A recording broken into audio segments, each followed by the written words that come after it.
안녕하세요. 비기닝TV의 비기입니다.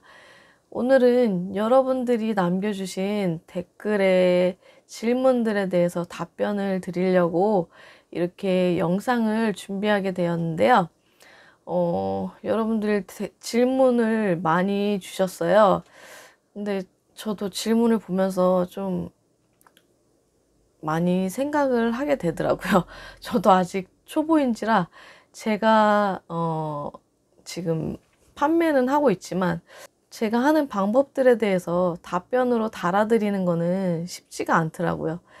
그래서 좀 생각도 많이 하게 되고, 일단 짧은 질문들에 대해서는 제가 답변을 달아드렸고요. 그리고 또 이제 긴 질문이 있어서 제가 이렇게 영상으로 찍게 되었습니다. 첫 번째 질문은 상품을 올려놓고 가공을 할지 아니면 가공을 한 다음에 상품을 올릴지, 이런 질문인데요. 그리고 가공을 해놓고 올리면 그만큼 판매 기회가 줄어들어서 문의를 주신다고 하셨어요. 일단은 가공을 해놓고 올리면은 판매 기회가 당연히 줄어들 수밖에 없어요.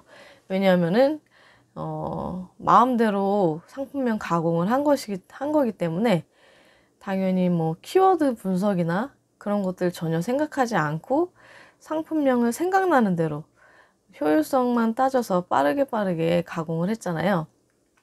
그래서 원본 상품을 그냥 등록했을 때보다는 확실히 주문이 적게 들어와요.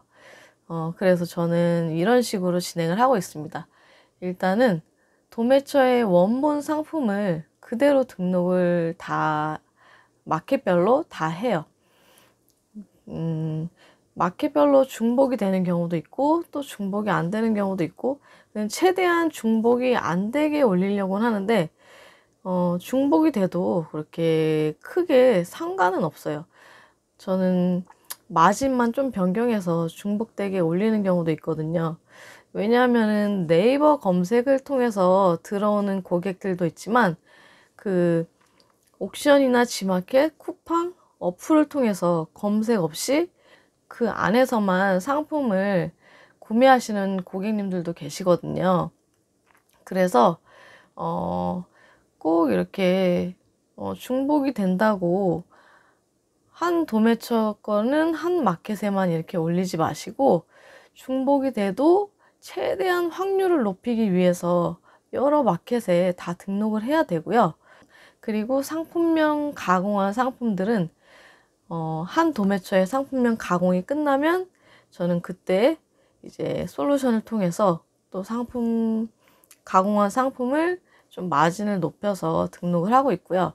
그리고 또 마진을 그냥 원본 상품이랑 똑같이 해서 올리는 경우도 있어요. 여러분들도 아시다시피 가공을 하면 판매 기회가 줄어들잖아요.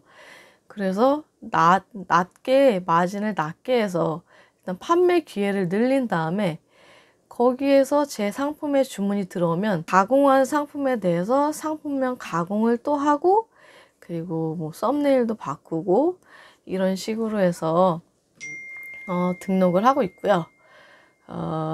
일단은 저런 고민을 하시기보다는 무조건 그냥 등록을 하시면 됩니다. 그게 가장 중요한 것 같아요. 중복이 됐다고 하면 내리면 되고요. 그리고 고민하기보다는 일단은 실행을 해보고 그 다음에 문제가 생기면 그 다음부터는 다른 방법으로 하면 되고, 그러다 보면 이제 어떤 식으로 상품을 등록해야 되는지, 어떤 식으로 했을 때 주문이 많이 들어오는지 그런 방법들을 알아가시게 될 거예요. 그 다음에 이제 두 번째 질문은 고도물은 네이버에 연동되기 때문에 상품명을 네이버 기준으로 맞춰야 하는 걸로 알고 있습니다. 그렇지 않으면 노출 자체가 안 되는 걸로 알고 있습니다. 그래서 저는 상품 등록을 고도물에 어떻게 하는지, 그리고 가공 후 순위 확인을 하시는지에 대한 문의를 주셨는데요. 저는 고도물 등록도 똑같이 다른 타 오픈마켓하고 똑같이 하고 있고요. 뭐 키워드를 따로 분석한다든가 그러진 않고 그냥 일단은 무조건 올려요. 그 다음에 이제 주문이 들어오는 상품에 한해서 썸네일도 바꾸고, 그리고 상품명도 키워드 분석을 해서 상품명도 바꾸고, 만약에 고도몰에서 제 상품이 주문이 들어왔잖아요. 그럼 그걸 네이버에서 확인을 해보면, 순위 확인을 해보면 제 상품이 가장 저렴하기 때문에, 최저가이기 때문에 들어온 거거든요.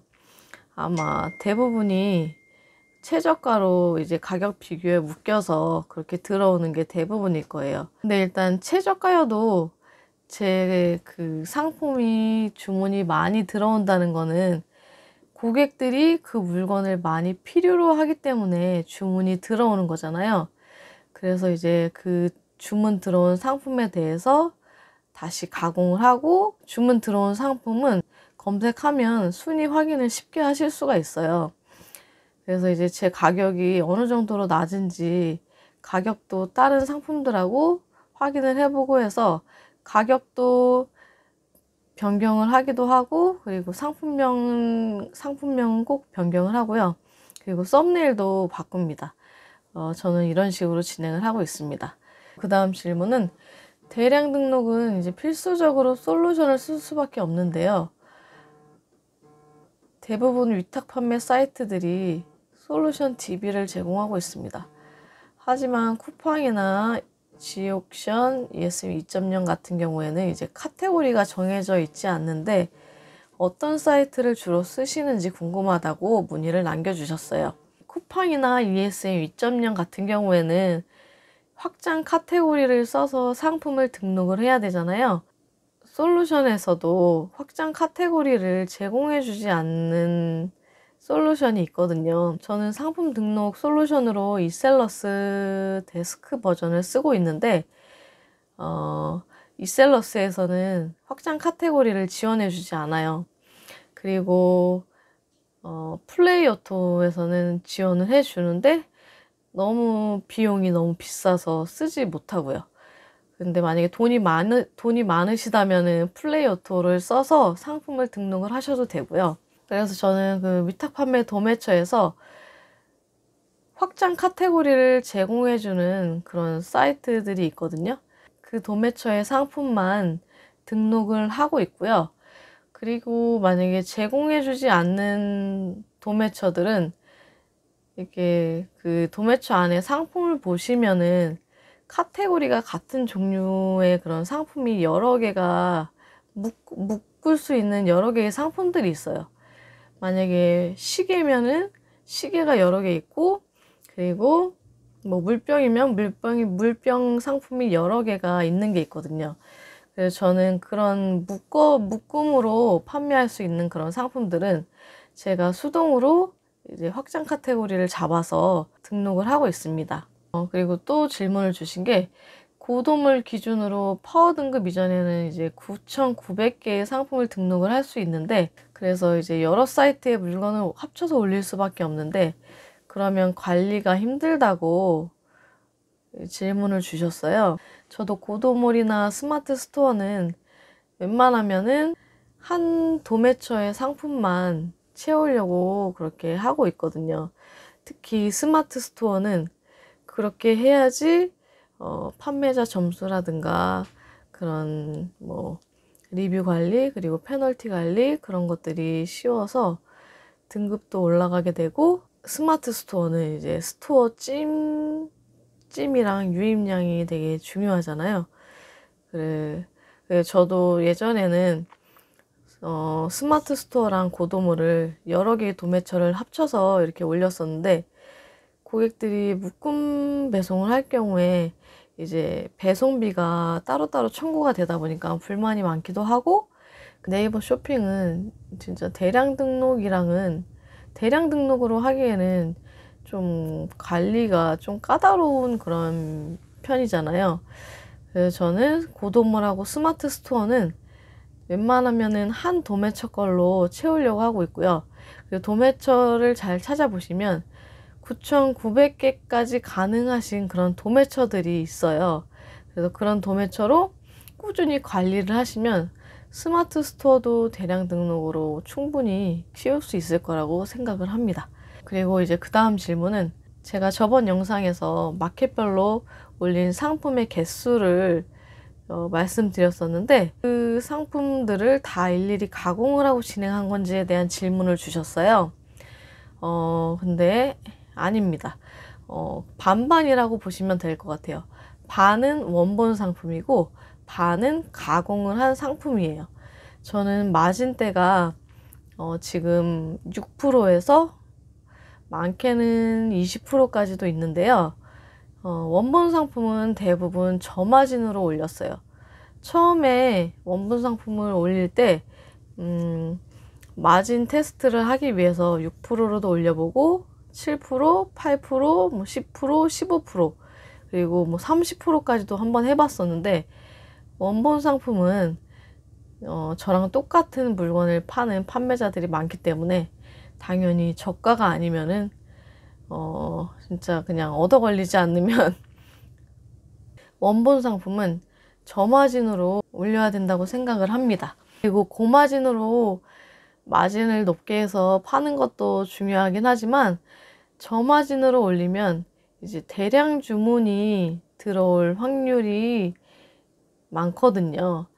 그래서 저는 저마진으로도 깔아놓고, 그리고 상품명 가공을 한 것들은 저마진으로도 테스트를 해보고, 그리고 고마진으로도 올려보고, 이런 식으로 진행을 하고 있습니다.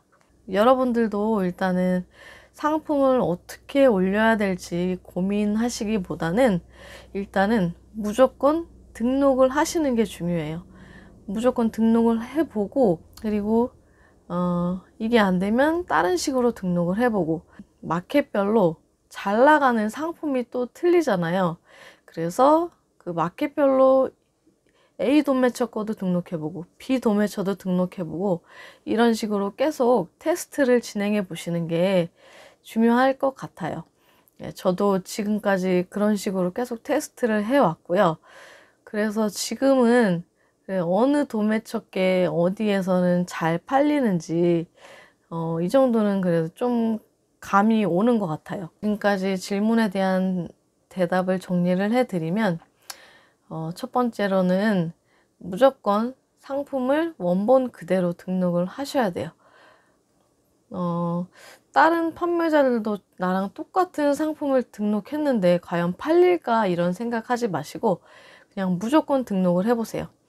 무조건 마진 낮게 시작해서 등록을 해보시고, 그 다음에 가공한 게 있으면 가공 끝난 대로 가공한 상품도 등록을 하시고, 상품명이 틀리면 절대로 중복 상품으로 묶이지 않거든요. 그래서 원본하고 그리고 가공한 상품하고 같이 등록을 하셔도 됩니다. 그리고 두 번째는 이제 네이버에 노출되는 그런 상품들의 경우에는 키워드 분석하지 않고 그냥 제 나름대로 가공을 한 다음에 팔린 상품들에 대해서만 키워드 분석이나 썸네일 바꾼다거나, 그리고 뭐 가격 할인이나 그런 것들을 적용을 하고요. 그리고 고도몰의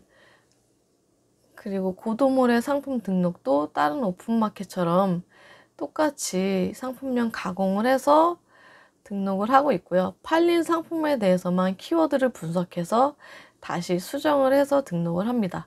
그 다음 세 번째로는 이제 쿠팡이나 ESM 2.0 카테고리, 확장 카테고리가 지원되지 않는 그런 도매처들이 많은데, 저는 이제 쿠팡이나 ESM 확장 카테고리를 지원해주는 그런 도매처의 상품만 그 쿠팡 ESM 2.0에 등록을 하고 있고요. 그리고 뭐 비용에 뭐 경제적으로 부담이 없으시다면 플레이오토나 뭐 그런 사이트를 통해서 등록을 하셔도 될 것 같아요. 그리고 그 다음으로는 고도물이나 스마트 스토어는 한 도매처의 상품으로 관리를 하시는 게 편하시고요.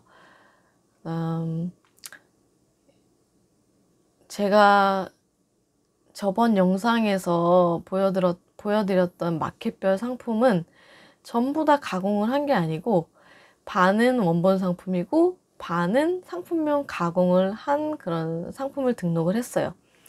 그 상품명 가공을 하는 이유는 그 다른 판매자하고 겹치지 않게 다른 화면에서 놀기 위해 가공을 하는 것도 있지만 또 상품명 개수를 늘리기 위해서 상품명 가공을 하는 것도 있거든요.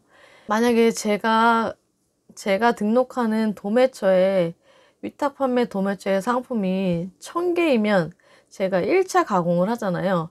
그럼 그게 2000개가 되는 거고, 또 두 번째로 또 2차 가공을 하면 그 상품이 3000개가 되는 거예요. 그래서 상품명 가공은 꾸준히 계속 하셔야 되고요. 저도 잘 못하고 있지만 상품명 가공은 계속 하시는 게 중요합니다. 이 위탁 판매 업무를 하다 보면은 다른 생각이 들 때가 많으실 거예요. 주문이 계속 꾸준히 잘 들어오면은 그런 생각이 안 들 텐데, 주문이 올라갔다가 내려갔다가 할 때도 있고, 그리고 이제 마진을 그렇게 높게 볼 수 없기 때문에 다른 유튜브 영상들 보다 보면은 이렇게 힘든데 내가 이걸로 계속 해야 되나 하는 생각이 드실 수도 있어요. 근데 일단 제가 생각했을 때는 이 위탁 판매로 기본을 다진 다음에 그 다음 다른 걸 하시면 충분히 잘 하실 수 있을 것 같고요. 가장 중요한 거는 몰입인 것 같아요. 네, 한눈 팔지 않고 몰입하시면 언젠가는 좋은 결과가 나올 거라고 생각합니다. 네, 저도 그렇게 하고 있고요. 네, 오늘도 힘내시고요. 다음번에 또 좋은 영상으로 찾아뵙겠습니다. 감사합니다.